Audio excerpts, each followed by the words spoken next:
Kitab Kidung Agung pasal 5 ayat 16 yang disalahpahami oleh orang non-Kristen yang ditafsirkan sebagai nubuat akan datangnya Nabi akhir zaman, maka ayat ini juga sering disalahpahami oleh mereka dan ditafsirkan sebagai nubuat akan kedatangan Nabi yang buta huruf. Ini tidak ada hubungan sama sekali dengan nubuat akan datangnya Nabi.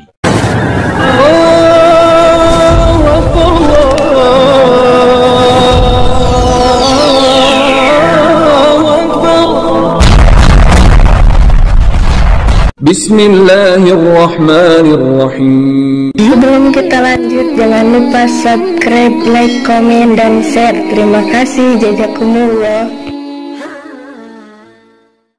Bismillahirrahmanirrahim. Assalamualaikum warahmatullahi wabarakatuh. Sahabat kabar Islam, saudari ikhwan fillah dimanapun anda berada, semoga tetap dalam lindungan Allah Subhanahu wa Ta'ala. Allah jaga iman Islam kita hingga ajal tiba, harapan wafat dalam keadaan husnul khatimah. Amin ya Allah ya Rabbal alamin.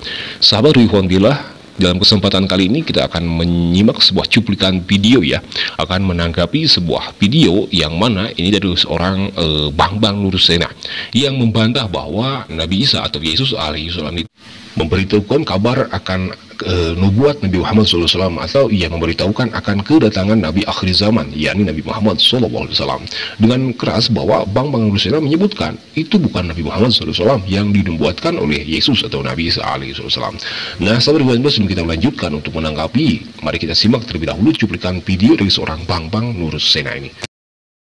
Saudara-saudara yang terkasih di dalam Tuhan, sebagaimana tadi kita membaca Kitab Kidung Agung pasal 5 ayat 16 yang disalahpahami oleh orang non-Kristen yang ditafsirkan sebagai nubuat akan datangnya Nabi akhir zaman, maka ayat ini juga sering disalahpahami oleh mereka dan ditafsirkan sebagai nubuat akan kedatangan Nabi yang buta huruf. Dalam hal ini adalah Nabi umat Islam, yaitu Muhammad Shallallahu Alaihi Wasallam. Sekali lagi, ketika saya membahas ini sama sekali, saya juga tidak ingin mengkonfrontir dengan agama lain. Tetapi ini adalah forum kita sendiri di gereja. Berhak dong kita menyampaikan perspektif kita sendiri kepada orang-orang Kristen, karena ayat ini sering dicomot untuk kepentingan dakwah agama lain. Maka kita mesti mempertanggungjawabkan kepada intern kita sendiri apa sebetulnya makna ayat ini bagi kita, dan bagaimana kita melihat deskripsi sejarahnya yang panjang. Di dalam teks bahasa aslinya, kita bisa mengikuti misalnya ayat ini di dalam bahasa aslinya.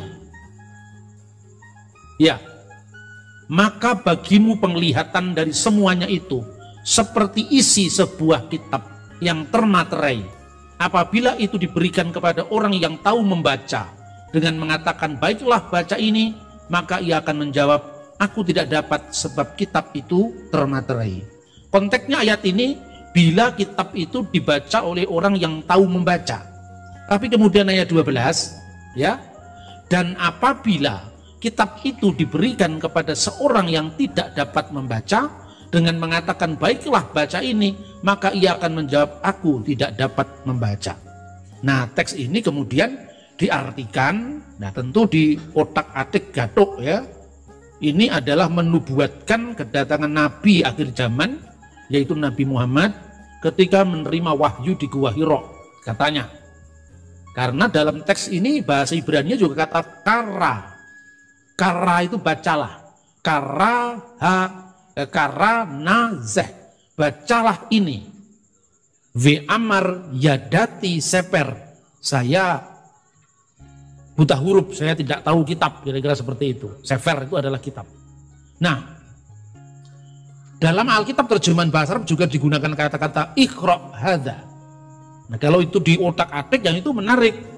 Waktu seperti yang dikisahkan oleh sejarawan Muslim namanya Ibnu Hizam, yang menulis buku judulnya Sirah Nabawiyah. Ketika Muhammad itu ada di Gua Hira, ditemui oleh sosok malaikat ya, kemudian disuruh membaca. Bunyinya juga bacalah, Iqra. Lalu Muhammad menjawab, ma'ana biqori, ma'ana biqori, aku tidak membaca. Sampai 3 kali kemudian didiktikan oleh malaikat itu, Iqra bismi rabbikal lati khalaq, khalaqal insana min 'alaq, dan seterusnya. Bacalah dengan nama Tuhanmu yang menciptakan. Nah, saudara-saudara, mirip sekali.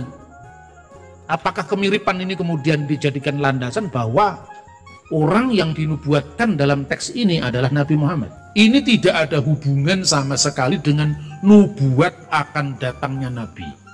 Ya.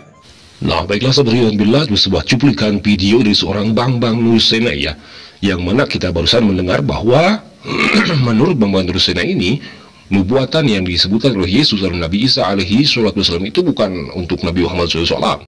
Nah, sahabat Alhamdulillah, apa yang disampaikan oleh seorang Bambang Nurusena ini, seorang orang-orang non-Kristen, berarti orang Muslim ya, yang meyakini dan menyalahpahami, bahkan mengotak-atik dengan pasal kidung itu ya, ayat kidung yang menyebutkan bahwa nubuatan Nabi Isa nubuatan Nabi Muhammad SAW itu disebutkan oleh Nabi Isa atau Yesus alaihi wasallam. Padahal mungkin ya dia tidak tahu atau ya kurang bermain. Sesungguhnya bukan saja orang Muslim yang meyakini itu, tetapi bahkan para pendeta Indonesia maupun ya luar negeri itu meyakini dan membenarkan bahwa yang dinubuatkan dan disebutkan oleh Nabi Isa atau Yesus alaihi wasallam itu akan datangnya Nabi akhir zaman, yakni Nabi Muhammad SAW. Coba kita perhatikan, seorang pendeta ini ya menyebutkan dengan jelas bahwa Nabi Muhammad SAW, nama Nabi Muhammad SAW itu dihapuskan karena ada kepentingan tersendiri. Ini yang perlu kita kepahami ya. Silakan simak. Nah, mari kita simak. Kidung Agung 5:16 bunyinya. Kata-katanya manis semata-mata, segala sesuatu padanya menarik. Demikianlah kekasihku, demikianlah temanku, hai putri.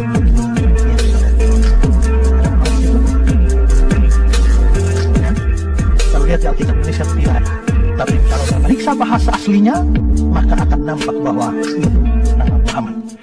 Nah, sahabat Alhamdulillah, adalah sebuah pendeta yang jujur ya, yang mengatakan bahwa memang benar nubuat Nabi Muhammad SAW itu sudah diberitahukan oleh Yesus atau Nabi Isa alaihi wasallam itu, dan ada kepentingan tersendiri menurut pendeta ini bahwa nama Nabi Muhammad SAW itu dihapuskan. Untuk apa? Ya Allah, mungkin karena ditakutkan banyaknya orang-orang menjadi mu'alaf, orang-orang Kristen yang menjadi mu'alaf, yang meyakini Nabi Muhammad SAW adalah Nabi akhir zaman dan akan meyakini bahwa Yesus atau Nabi Isa itu adalah hanya seorang Nabi, bukan Tuhan. Kita coba perhatikan dari keterangan yang lainnya, seorang pendeta ya, ada yang menyebutkan dia itu adalah mantan pendeta. Dia menyebutkan begitu juga sama dengan apa yang disebutkan oleh seorang pendeta Ezra Soru, bahwa nubuat Nabi Muhammad SAW itu sudah diberitahukan oleh Yesus. Silakan simak. Called prophecies of Muhammad, the Ishmaelite prophet, in the Bible and the scriptures. We also discussed Song of Solomon, chapter 5, verse 16. حكاما تكير بخلو محمدين زاد دير زرعي بنات يروشلايم محمد. Yes, the name Muhammad does show up. It does say Muhammadim, but the name Muhammad is very... Nah, sahabat Alhamdulillah, bagaimana menurut Anda? Siapa yang benar dan siapa yang salah? Ya Allahu a'lam bishawab. Tetapi itulah keyakinan kita ya. Menurut mantan pendeta yang kini menjadi mu'alaf, mereka menemukan bahwa kebenaran di dalam Alkitabnya sendiri bahwa Nabi Muhammad SAW itu dinubuatkan akan menjadi Nabi akhir zaman, Nabi yang terakhir, dan mencap bahwa Nabi Yesus atau Nabi Isa alaihi wasallam itu hanya seorang nabi. Dan juga seperti Alhamdulillah, bahkan di dalam zaman Nabi Musa alaihissalam, di dalam kitab Taurat atau pasal ulangan itu ya, menyebutkan bahwa Allah Subhanahu wa taala akan mengutus atau membangkitkan satu orang nabi ya, bukan dari golongan Bani Israel, nabi seperti Nabi Musa alaihissalam, yang mana mempunyai ayah dan ibu dan dilahirkan. Siapa lagi kalau bukan Nabi Muhammad SAW? Nah, seperti Alhamdulillah, kita bisa menyimak dari sebuah ayat Al-Quran ya, surah ke-7 ayat 158. An-Nabiyil ummi ladzi yu'minu billahi wa kalimatihi wa tabi'uhu la'allakum tahtadun, yaitu orang-orang yang mengikuti Rasul Nabi Ummi yang mereka dapati tercantum di dalam Taurat dan Injil yang ada pada mereka. Sudah jelas bahwa kitab Taurat dan Injil itu menyebutkan bahwa akan datangnya Nabi Muhammad SAW, yakni Nabi akhir zaman setelah Nabi Isa alaihi salam. Ini juga sebagaimana di dalam Taurat dan Injil. Kenapa Injil dibahasakan? Alkitab sebagiannya masih ada tulisan-tulisan Injil, yakni firman-firman Allah Subhanahu wa Ta'ala. Tak sedikit, banyak sekali ya orang-orang Kristen, malahan pendetanya sendiri yang mengkaji Alkitab dengan sesungguh-sungguh dan memakai akal yang cerdas. Mereka malah mengucap 2 kalimat syahadat. Alhamdulillah wa syukur alhamdulillah. Nah, seperti alhamdulillah dalam sebuah kutipan Alkitab juga dalam Kisah 3 pasal 3 ayat 20 sampai 22 ya. Kita bisa melihat di sana Petrus memberikan gambaran tentang waktu kedatangan Nabi itu, yakni Nabi akhir zaman ya, agar Tuhan mendatangkan waktu kelegaan dan mengutus Yesus yang dari semula diuntukkan bagimu sebagai Kristus. Kristus itu harus tinggal di surga sampai waktu pemulihan segala sesuatu, seperti yang difirmankan Allah dengan perantara nabi-nabinya yang kudus di zaman dahulu.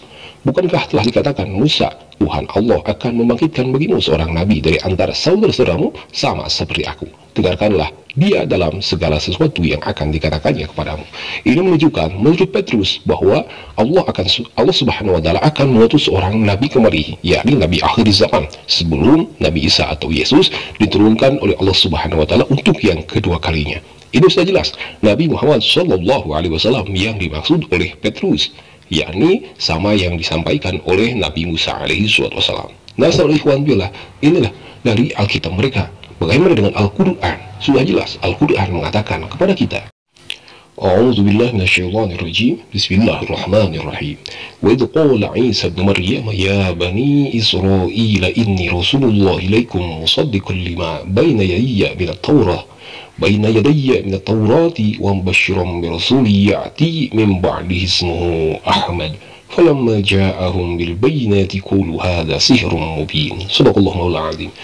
Nah, sahabat alhamdulillah, dalam ayat tersebut itu mengisahkan bahwa Nabi Isa alaihi wassalam atau Yesus bin Maryam mengucapkan, berkata kepada orang-orangnya atau umatnya, ya Bani Israel, wahai Bani Israel, ini Rasulullah ilaikum. Beliau atau Nabi Isa alaihi wassalam itu hanyalah seorang rasulnya Allah Subhanahu wa Ta'ala kepada kalian semua, kepada Bani Israel. Musaddiqan lima baina yadayya min at-Taurah, yang membenarkan apa yang disampaikan terdahulu oleh kitab Taurat, wa mubasysyiran bi rasulin ya'ti min ba'dihi ismuhu Ahmad, dan memberikan kabar berita yang baik akan kedatangannya seorang nabi setelah Nabi Isa, yakni yang bernama Ahmad atau Nabi Muhammad. Tetapi falamma ja'ahum bil bayyinat qalu hadza sihrun mubin. Ketika tatkala datang waktu kedatangan Nabi Muhammad SAW, mereka menyebutkan itu adalah sihir. Nabi Muhammad adalah seorang penyihir. Naudzubillah, subhanallah. Nah, seperti alhamdulillah, ini sudah jelas Nabi Muhammad SAW di dalam Alkitab mereka maupun Al-Quran sudah jelas itu adalah Nabi akhir zaman. Yesus berkata Nabi akhir zaman akan diutus oleh Allah Subhanahu wa Ta'ala, yakni Nabi Muhammad SAW. Dan juga di dalam Alkitab menegaskan bahwa Yesus atau Nabi Isa alaihi wasallam hanyalah seorang nabi, bukan seorang rasul. Jadi siapa yang benar? Apakah pembangun dosa atau para pendeta yang menyebutkan Nabi Isa atau Yesus itu menubuatkan akan kedatangan Nabi akhir zaman, yakni Nabi Muhammad SAW? Nah, sebelumnya mungkin hanya itu yang bisa kita simak dalam kesempatan kali ini. Mohon maaf bila ada kata khilaf, semoga bermanfaat. Hadanallahu wa iyyakum ajma'in. Wassalamualaikum warahmatullahi taala wabarakatuh.